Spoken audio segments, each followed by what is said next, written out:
Ausência de destino. Você não sai com a certeza de para onde você vai chegar, para onde você vai. A vida não se define por pontos de chegada. A vida se define por caminhadas. Eu acho que isso é uma das coisas que fazem parte da nossa cultura ocidental e do mundo definido ou influenciado pela cultura de business. A ideia de que você tem que cumprir metas, alcançar resultados, gerar resultados metrificados, chegar lá, entregar. E isso você traz para tudo. Você coloca metas e critérios para o seu casamento, para o seu filho, para a sua filha, para a sua vida emocional. Você tem que chegar lá, chegar lá. Sempre existe um chegar lá. Sempre existe um ponto futuro, um não aqui, um não agora, um não isso. E nós acabamos sendo muito mais definidos pelo que nós não temos, pelo lugar onde não estamos. Pelo que não estamos desfrutando, não estamos vivenciando. Nós somos definidos por aquilo lá onde eu tenho que chegar. E é isso que faz um péssimo caminho.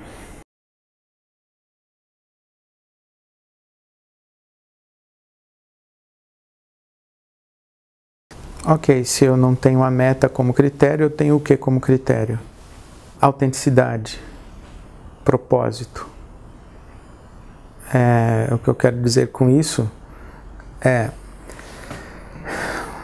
quem disse que eu tenho que fazer um concurso? Quem disse que eu tenho que fazer uma faculdade? Quem disse que eu tenho que adquirir o domínio de uma segunda ou terceira língua? Quem disse que eu tenho que fazer um MBA? Quem disse que eu tenho que casar? Quem disse que eu tenho que ter filho? Quem disse? Quem? De onde veio isso? Isso é um dado cultural, social, histórico. Eu preciso me descobrir na minha própria identidade, descobrir quem eu sou. É o caminho do autoconhecimento. Eu tenho que saber quem eu sou para trilhar o meu caminho de maneira coerente àquilo que sou. Primeiro como ser humano e depois como um ser humano que tem um nome. Eu e você temos em comum o fato de que nós somos humanos e, nesse sentido, existem alguns porquês da nossa existência que nos são comuns. Só que eu sou Ed René, você é o Marco Aurélio. E nisso nós somos distintos. Então eu tenho que primeiro me descobrir como ser humano, que é o conceito que eu tenho de propósitos. O propósito do veneno é matar, da faca é cortar, do fogo é queimar. E do ser humano, qual é o propósito do ser humano? Quando, como diz o Gregório do Vivier, essa expressão que ele criou que eu achei genial, onde está a ser-humanidade do ser humano? Então, no meu entendimento, pela minha experiência como cristão, crendo que Deus nos criou à sua imagem e semelhança, eu vou derivar da minha compreensão, da minha percepção de Deus, qual é a minha ser-humanidade, o que constitui a minha ser-humanidade. No propósito, nós dois somos iguais. E os mesmos propósitos que você tem como ser humano, eu também tenho. Agora, como nós vamos realizar esses propósitos que são universais e nos são comuns na nossa história individual, é o que vai nos distinguir. E para que eu realize os propósitos da minha ser-humanidade de maneira coerente com a minha identidade, ou de maneira autêntica, é que eu preciso me conhecer. Então eu primeiro preciso conhecer os propósitos para um ser humano, que na minha compreensão são 4. Deus é espírito, Deus é pessoa, Deus é plural e Deus é criador, criativo. Se Deus é espírito, e espírito é algo que eu não pego com... Não é algo... O que é espiritual é aquilo que não me é acessível pelos sentidos físicos. é do campo que nós poderíamos chamar da transcendência. Então, um propósito da vida humana, ou do ser humano, é transcender. Se Deus é uma pessoa, não é uma coisa, uma pessoa tem consciência, autoconsciência, vontade, sentimentos, pensamentos, um dos propósitos da ser humanidade ou do ser humano é crescer como pessoa, amadurecer. O gato não precisa ser educado, ele já vem com chip gato. O ser humano não, precisa ser educado. Ele torna-se humano. O terceiro propósito, se Deus é plural, na nossa compreensão cristã, Pai, Filho, Espírito Santo, ele é uma comunidade de iguais. Um propósito é a gente aprender a conviver, aprender a amar. E se Deus é um espírito pessoal, plural, criativo, criador, então nós temos que gerar, construir, realizar. Então, todo ser humano tem que fazer isso. Tem que ir além dos seus sentidos físicos e se conectar com uma dimensão que a gente poderia chamar espiritual ou da transcendência. Todo ser humano precisa se tornar humano e todo ser humano precisa desenvolver vínculos de amor e de afeto e todo ser humano precisa dar vazão a todo o seu potencial criativo, criador. Agora, como eu vou fazer isso na minha história e no meu caminho é que vai nos distinguir, porque aí eu tenho que descobrir quem eu sou. Se eu sou um sujeito que nasceu para jogar futebol, tocar piano, descobrir vacina, construir ponte, eu sou o quê? Se eu sou um sujeito expansivo, carismático, eu sou um sujeito introvertido, reflexivo, enfim, eu tenho que descobrir tudo isso aí em mim, como é que tá.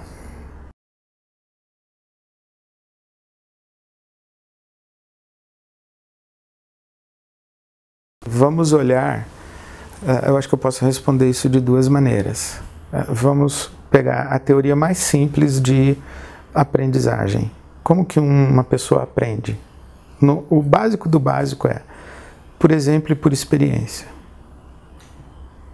Ou eu olho você, admiro e aprendo com você, então o seu exemplo me ensinou. Ou eu vivencio alguma coisa e aquela vivência me ensinou. Eu pus a mão no fogo e queimou, eu aprendi que eu não devo pôr a mão lá. Então essas duas coisas, exemplo e experiência. Mas uma coisa que é muito característica da nossa humanidade é que nós somos, ao mesmo tempo, resistentes aos bons exemplos e resistentes às experiências negativas. O ser humano, ele tem uma constituição ou uma condição que não basta para ele saber o que ele deve fazer para que ele faça. E não basta para ele saber o que ele não deve fazer para que ele deixe de fazer. Então ele pode ter bons exemplos e boas experiências, maus exemplos e más experiências, e mesmo assim ele não entra num bom caminho. Então é um médico cardiologista que é um fumante inveterado e tem câncer de pulmão. Não é ignorância. É da condição humana. Ele tem exemplo e experiência, mas mesmo assim ele não está num bom caminho.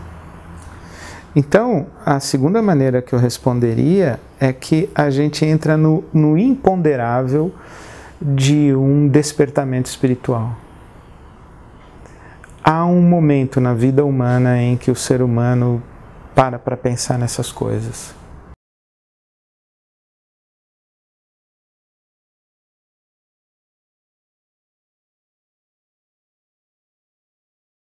Então, por exemplo, nós estamos no Brasil. No Brasil nós temos problema de saúde, habitação, violência urbana, infraestrutura, transporte. Nós temos problema com educação. Nós temos problema com o sucateamento do nosso parque industrial. nós temos problema de baixo desenvolvimento de tecnologia, ciência, nós não temos investimento em pesquisa, nós não temos universidades, enfim. É o Brasil. Você pega qualquer college da Califórnia, é melhor do que a USP, que é a primeira universidade do Brasil, e essa universidade brasileira fica no estado mais rico da União e na cidade mais rica, sendo uma das mais ricas do mundo. O campus da USP é uma sucata perto de qualquer college da Califórnia. Então, por exemplo, você está na Califórnia, você não tem problema de saúde, não tem problema de transporte, você não tem problema. Você está na Noruega, você não tem problema. Você está na Dinamarca, você não tem problema. Você está nos países escandinavos, você não tem problema. Qual o problema da Escandinávia? Suicídio. É droga. É falta de sentido e significado. Eles passaram a barreira da sobrevivência e do sucesso. Agora eles estão procurando sentido. E o que acontece com países, e o que acontece com sociedades e com culturas, acontece com pessoas. Quando as pessoas não têm significado e já passaram da dificuldade da sobrevivência, elas começam a poluir o mundo delas com coisas. Só que essas coisas têm um limite. A partir de um determinado limite, essas coisas já não fazem mais diferença. Não faz diferença se você tem 100 pares de sapato ou 500. Faz diferença se você só tem um. Mas se você tem 500 ou 100, não faz a menor diferença. Mas a nossa sociedade de business, de mercado, de consumo, de produção, ela é uma sociedade que coloca na gente o tempo inteiro a necessidade de substituir ou acumular. Eu tenho um sapato, eu preciso ter mais um, mais 3, mais 10, porque eu vou acumulando para que eu possa substituir.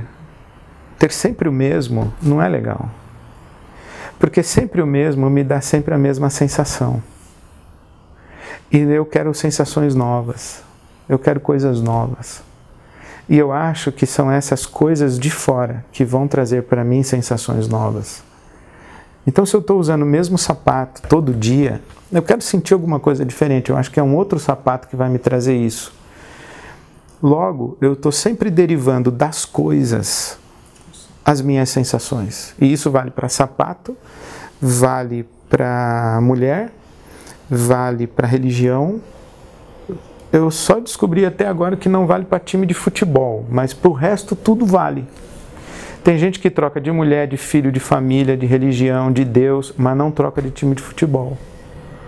Troca de sapato, de camisa, de marca de manteiga, de azeite, de vinho, de cerveja, mas não troca o time de futebol. É um fenômeno. Eu acho que talvez na cultura brasileira o time de futebol seja o grande ídolo.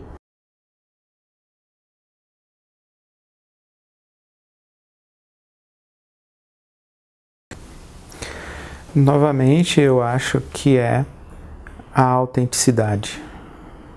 E para você ser autêntico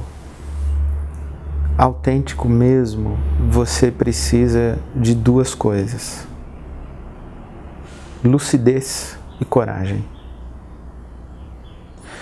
Hoje eu conversei com meu filho, que na minha opinião é um dos caras mais autênticos que eu conheço. E eu mandei para ele a seguinte frase para ver se ele concorda: a consciência da prisão é uma forma de liberdade. Então eu acho que a gente tem que sair dos clichês, tem que sair das armadilhas dos conceitos prontos, dos manuais de autoajuda e dos caras que querem ensinar pra gente o que é um bom caminho. Como, por exemplo, esse clichê de ser e ter, né? Eu sou o que sou pelo que eu tenho. Se você me colocar pelado na rua, eu não sou nada e ninguém.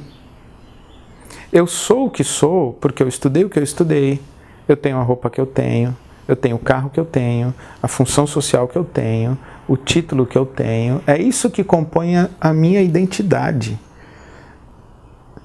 O que eu, pelado na rua, sou um ser humano. Mas não é disso que nós estamos falando. Nós estamos falando de como ser humano construir um caminho coerente com a sua identidade. Eu não sou um ser humano, eu sou Ed René Kivitz, brasileiro, casado, pai, filho, amigo, pastor. Isso é a minha identidade.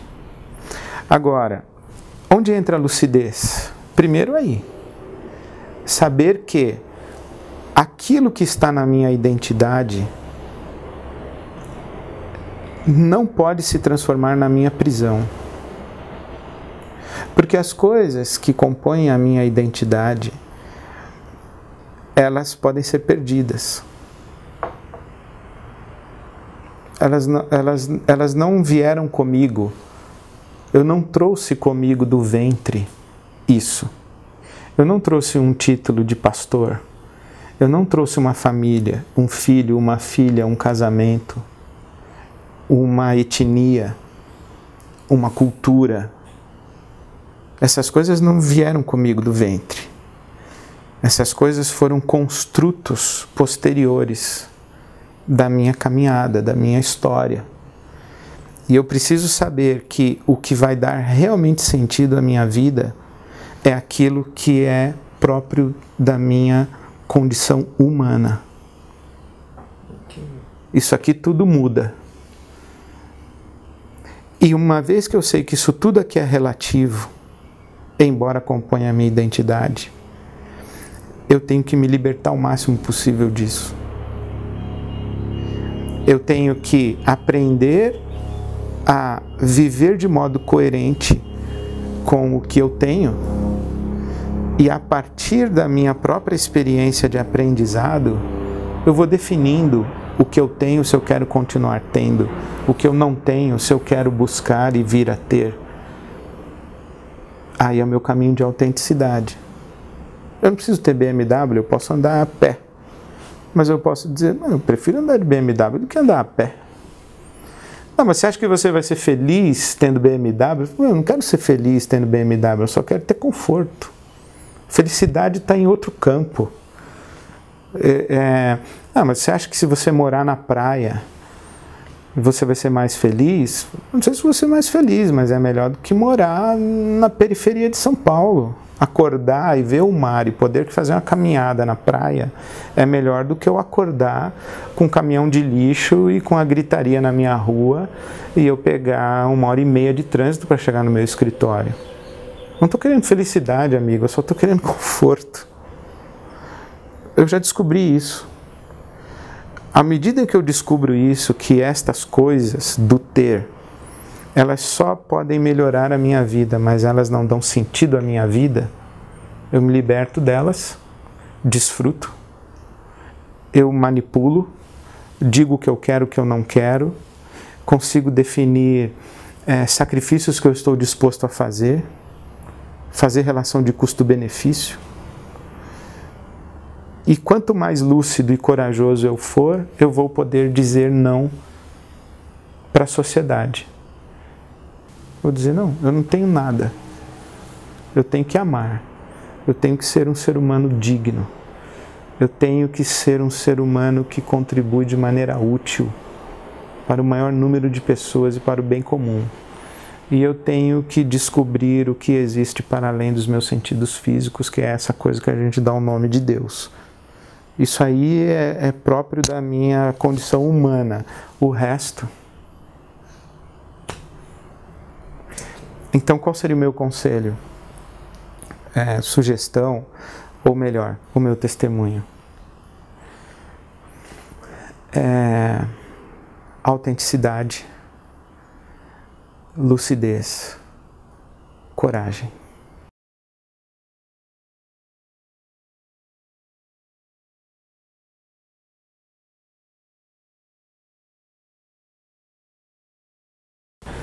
Também eu não sei o que eu quis dizer quando eu a pronunciei, mas eu sei o que ela quer dizer para mim hoje.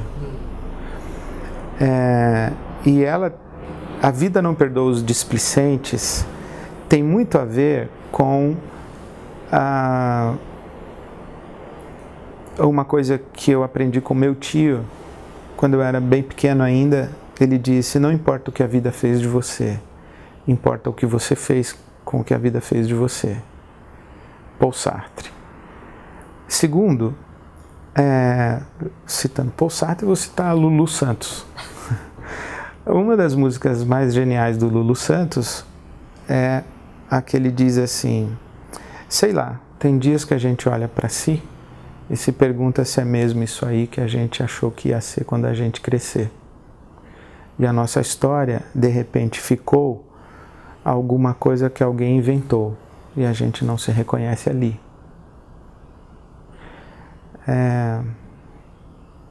Sei lá, tem dias que a gente olha para si e se pergunta se foi o nosso rosto que se transformou ou se foi o espelho que se deformou. E a gente não se reconhece ali naquele espelho. A displicência para mim significa isso, é você não tomar a rédea da sua vida. Uma das mais belas canções da cultura brasileira, acho que é do Baden Powell, não sei, não tenho certeza, mas que é: na boiada já fui boi, mas um dia eu me montei. Não por um motivo meu ou de quem comigo houvesse que qualquer querer tivesse, porém por necessidade do dono de uma boiada cujo vaqueiro morreu.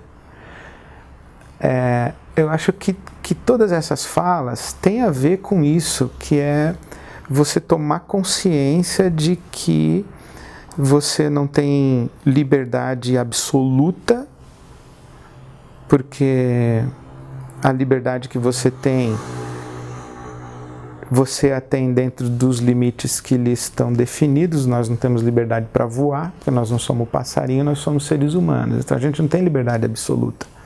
Eu não tenho liberdade senão aquela que é possível dentro da cultura brasileira e de ter passado 51 anos da minha vida dentro do Brasil como brasileiro. Quer dizer, a minha própria cultura me colocou bitolas, né? Então a gente não tem liberdade absoluta, mas a gente tem a responsabilidade de tomar consciência das nossas prisões e tomar providências a respeito delas. Você não pode viver displicente, vida leva eu, deixa a vida me levar. Pelo menos eu acho assim, a menos que deixa a vida me levar, vida leva eu, seja uma escolha consciente. A menos quando você diz: a vida vai bater e cobrar conta pelo fato de que você não estudou, ou pelo fato de que você não cuidou da sua saúde. A menos que não estudar, não cuidar da saúde, tenha sido uma escolha consciente. Eu não quero fazer tratamento de câncer e viver mais 5 anos ou 10 anos. Eu quero viver mais 1 ano comendo tudo que eu tenho para comer, fazendo tudo que eu tenho para fazer e continuar fumando do jeito que eu fumo. Você está consciente das consequências dessa sua escolha? Tô. Quem disse que eu tenho que fazer tratamento de câncer? Só para você não ficar triste que eu morri mais cedo? Eu quero morrer. Prefiro morrer do que viver mais 5, 10 anos desse jeito. Então, o que eu acho é isso. Consciência, autenticidade, e isso é possível com lucidez e coragem.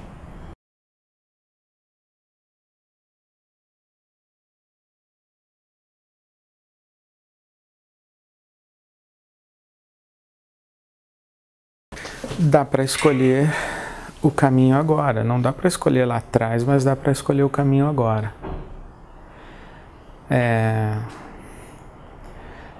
E vai precisar ter lucidez e coragem. Porque muita coisa a gente deixa de fazer na vida ou faz na vida mas essas coisas não refletem aquilo que realmente nós somos, o que nós realmente cremos, o que nós realmente amamos. A gente faz por responsabilidade para com terceiros. Os terceiros aí podem ser... Os piores terceiros que existem nas nossas vidas são as pessoas que nos amam. Elas são as piores pessoas. Porque são elas as últimas pessoas que nós queremos ferir e machucar. E, portanto, são elas as maiores desculpas que nós damos para continuarmos num péssimo caminho.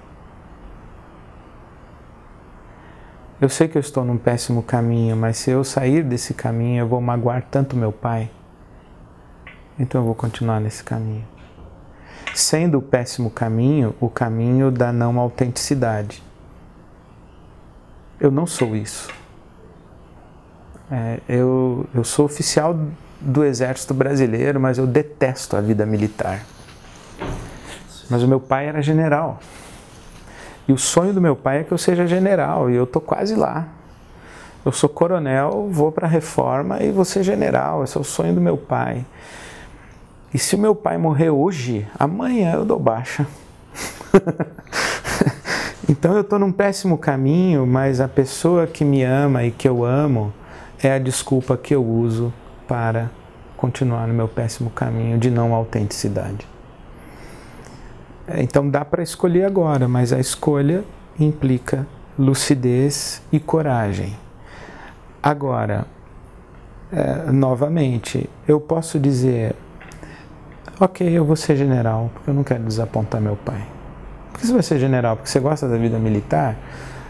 Não, eu sou coronel e sempre detestei a vida militar, mas eu amo tanto meu pai que eu vou fazer isso por ele. Você não é infeliz? É médio. Eu sou infeliz, mas quando eu tenho que escolher entre desapontar meu pai, eu prefiro... Estou fazendo uma escolha consciente, lúcida, e estou tendo coragem de arcar com o custo da minha escolha. A maioria de nós vive de um jeito esperando uma solução mágica. No caso meu pai morrer para eu poder deixar de ser um oficial do exército, né, ir para a reserva. É uma solução mágica. Eu não preciso decidir. É mais ou menos assim, nós vamos aceitar essa proposta de emprego em Fortaleza e terminar aqui a nossa vida em São Paulo e vamos nos mudar para Fortaleza. Aí você fica lá, você não consegue decidir, aí o cara de Fortaleza liga lá, o headhunter, sei lá quem, diz assim, olha, eles escolheram outra pessoa. Você fala, isso foi Deus, é uma coisa... Quer dizer, então você não decide, você espera que alguém decida, que a vida decida.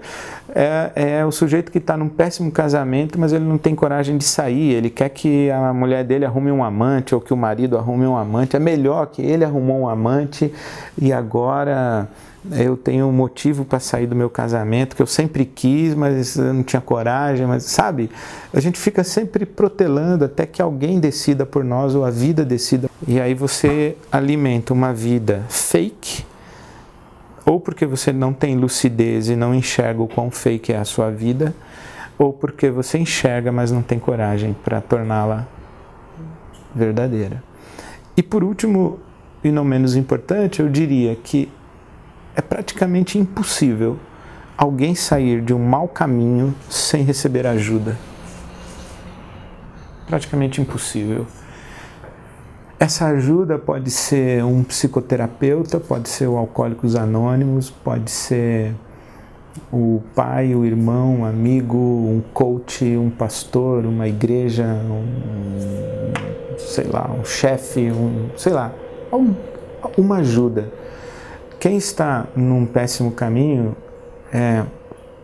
e toma consciência dele, às vezes já está emocionalmente exaurido e não tem nem condição de dar um passo para fora do seu péssimo caminho, precisa receber ajuda.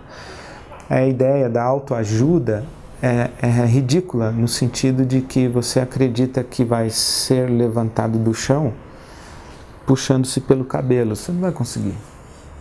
Tem que vir uma mão de fora te levantar do chão.